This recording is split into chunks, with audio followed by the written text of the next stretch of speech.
Salve, salve! Sejam bem-vindos ao nosso canal Latitude 10. Eu sou o professor Luciano, sou professor de Geografia. Olha só, se você chegou aí e você ainda não conhece o nosso canal, já clica aqui em se inscreve no canal. Se você gostar desse vídeo, não esqueça de deixar o seu like aí, seu joinha e também compartilhar o vídeo aí com seus amigos para que a gente possa levar mais e mais conteúdo de geografia para outras pessoas.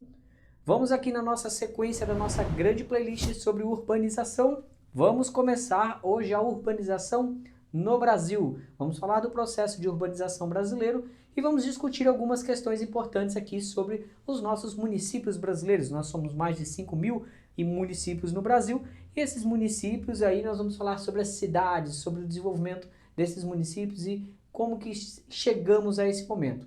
Mas vamos lá então. Olha aqui, trouxe aqui para vocês um questionamento para a gente começar a entender essa questão da urbanização, do que é cidade, o que é município, para a gente compreender melhor. O que consideramos cidade? Bom, mundo afora, não existe um conceito, vamos já de antemão, tá? Mundo afora aí tem várias e várias formas de se caracterizar uma cidade. E os conceitos, as informações mais importantes, vamos dizer assim, para se levar em consideração para a elevação de uma vila, de um local para uma cidade, olha aqui, ó. Densidade demográfica, onde nós temos muita gente numa área relativamente pequena, diferentemente da área rural, onde nós temos poucas pessoas espalhadas, né, por uma área muito maior. Número de habitantes, geralmente as cidades concentram um maior número de pessoas, consequentemente a densidade demográfica é maior. E aí a localização. Várias cidades se localizam por fatores econômicos, o desenvolvimento dessas cidades são por fatores econômicos, acesso a recursos ambientais, recursos naturais, a água, algum tipo de mineral, alguma situação ligada principalmente ao meio natural que nós temos o surgimento das cidades. As primeiras civilizações humanas, as primeiras cidades, vamos dizer assim, surgiram por causa da água, a localização próxima ali aos rios Tigres e rio Eufrates, lá no Oriente Médio. Então, a localização ela é fundamental, até mesmo na atualidade. Onde estão localizadas as cidades, por exemplo, no Brasil? Quando nós falamos de Brasil, os principais conglomerados urbanos do Brasil estão na porção mais próxima ao litoral, dado o processo histórico de ocupação, a vinda dos portugueses, a consolidação desse espaço. E aí nós temos também os equipamentos urbanos. O que são esses equipamentos urbanos? São instituições, o comércio, são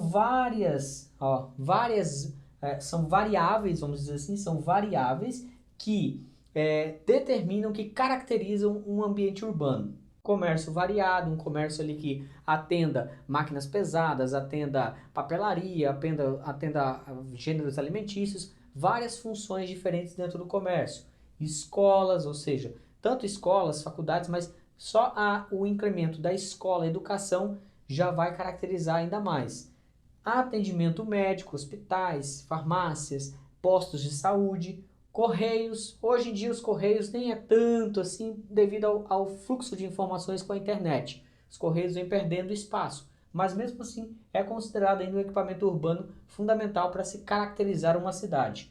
E serviços bancários, bancos, cooperativas de crédito, na atualidade as cooperativas de crédito vêm ganhando espaço, eles têm fator fundamental para a gente considerar o que é uma cidade, tá bom? O IBGE traz aquela classificação de que cidade é a sede do município, existe também essa nomenclatura no Brasil, mas ela é muito simplista, nós temos aí uma discussão muito mais aprofundada do que é uma cidade. Mas vamos entender aqui que nós estamos falando de população, urbanização, esse processo todo. Hoje a nossa aula é um pouco introdutória para a gente entender aqui o Brasil. Como é que está o Brasil nesse conceito aí de urbanização? Olha só aqui, que interessante quando a gente olha aqui para esse gráfico. Só para entender, nós temos os municípios em vermelho, tá? E a população, tá? A população.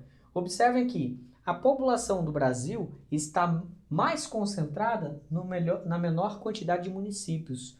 E nós tínhamos aí até 2015 que 88% dos municípios brasileiros tinham até 50.000 habitantes.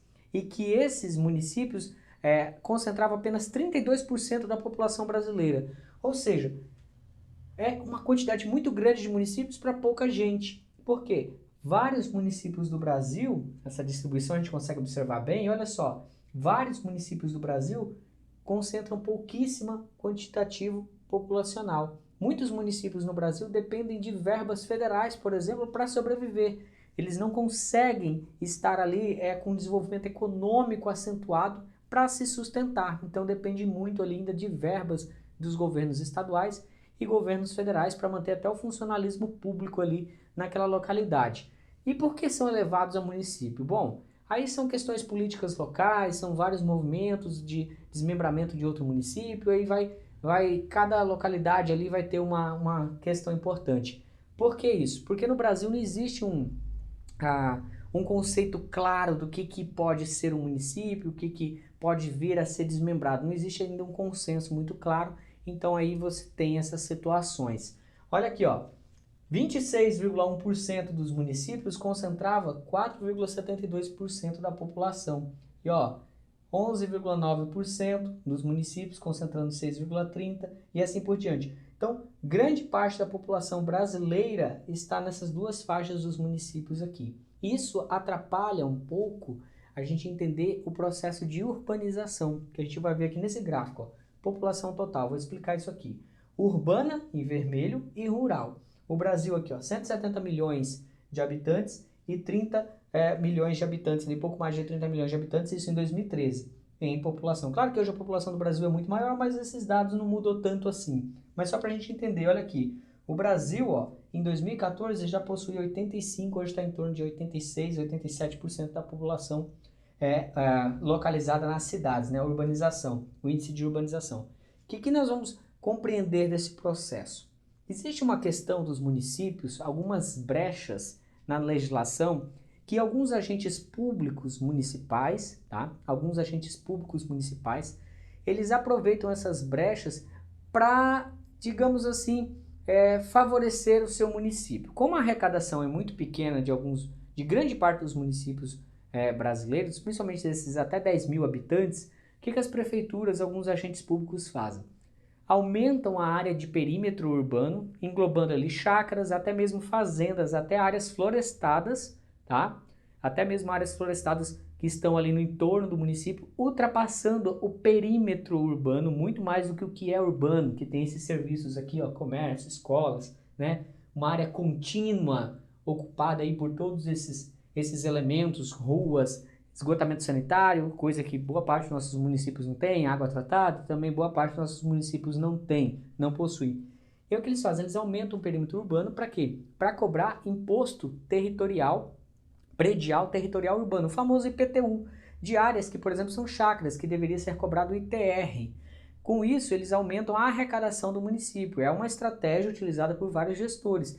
Isso acaba atrapalhando os dados, por exemplo, de censo demográfico, de censo da população, de organização, e por isso que o Brasil possui uma taxa de urbanização muito elevada, porque as prefeituras que organizam essa questão territorial, elas acabam ultrapassando esse limite, esse perímetro urbano e transformando, né, no papel áreas que são chácaras, fazendas, até áreas que não deveriam ser urbanizadas. E aí, nos dados aparecem como áreas urbanas, então aquela população contada também como população urbana. Isso é um problema que nós encontramos no Brasil. A Amazônia, como um todo, os municípios são muito urbanizados, são considerados muito urbanizados. Se você pegar as taxas de urbanização, por exemplo, do Amapá e do Mato Grosso, dos municípios aí do Amapá e do Mato Grosso, são semelhantes a taxas de urbanização aqui do Centro-Sul, mesmo sabendo que atividades agrícolas é que comandam esses municípios. Então, boa parte da vida dessas pessoas está ligada aos municípios, à questão agrária, a questão, né, ali de produção no campo. Mas, mesmo assim, aparecem como muito urbanizados. Essa é uma estratégia que muitas prefeituras usam e, infelizmente, atrapalha um pouco essa leitura dos dados e, por isso, nós temos aí uma urbanização muito elevada. Olha, isso não é ruim, de todo ruim, mas é um dado a ser interessante a gente revelar. Observando aqui a evolução da urbanização no Brasil, olha só, de 1950, nós temos aqui por região brasileira, né, 1970 até 2014. Observamos que, logo de cara, a região sudeste é a região que mais obteve processo de urbanização acelerado, acentuado, e hoje se consolida como a região mais urbanizada. A região nordeste, em contrapartida, é a região menos urbanizada do Brasil. A região norte ali, próxima à região Nordeste, e aí nós temos aí o Sul, Sudeste, o Sudeste e o Centro-Oeste, desculpa, o Sudeste e Centro-Oeste, tá? E a taxa do Brasil de 85% de urbanização.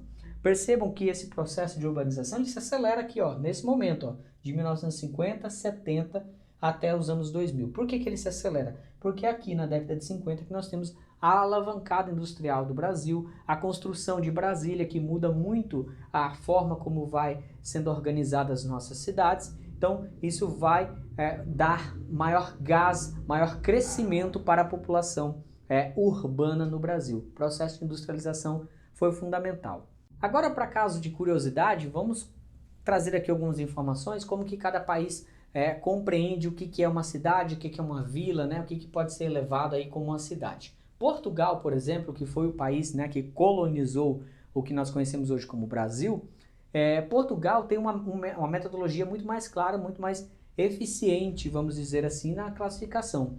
Como assim? Para ser considerado uma vila em Portugal, por exemplo, precisa ali possuir no mínimo 3.000 eleitores para ser elevada à categoria de vila. Para ser elevada à categoria de cidade, deve ter no mínimo 8.000 eleitores. E esses devem conter ali alguns serviços essenciais, equipamentos públicos, né, coletivos, que são essenciais. O que são esses equipamentos? Transporte público, comércio, escola, atendimento médico, hospital. Eles precisam possuir ali uma quantidade mínima. No mínimo, né, ter 4 desses equipamentos para ser considerado uma vila e ter, no mínimo, 5 para ser considerado uma cidade ali numa escala que eles colocam sobre questão de transporte coletivo, atendimento médico, hospital, corpo de bombeiros. Para ser elevado à categoria de cidade em Portugal, precisa ele ter corpo de bombeiros, precisa ter faculdades, precisa ter escola, precisa ter atendimento médico fixo, um hospital. Então, para ser elevado à cidade, tem critérios muito mais fortes. Se nós adotássemos esses critérios no Brasil, no mínimo 8.000 eleitores, boa parte desses municípios aqui, ó, boa parte desses municípios no Brasil não existiriam, porque nós temos muitos municípios no Brasil que não possuem 8.000 eleitores, sequer 8.000 habitantes. Então é uma diferença muito grande aí na forma como se tem a criação de municípios. Mas é claro, o país Portugal é muito menor que o Brasil, então tem uma dinâmica territorial bem diferenciada. Só a título de curiosidade mesmo, para a gente entender melhor como que se dá esse processo de urbanização e de organização dos municípios. Ligados aí? Terminamos aqui então essa aula, nós vamos ter mais uma aula complementar sobre esse assunto, que vamos dando sequência aí mais 2, 3 vídeos sobre esse assunto, tá bom? Muito obrigado por terem aguardado até aqui, por terem assistido até aqui. Não deixa de se inscrever no canal e até mais.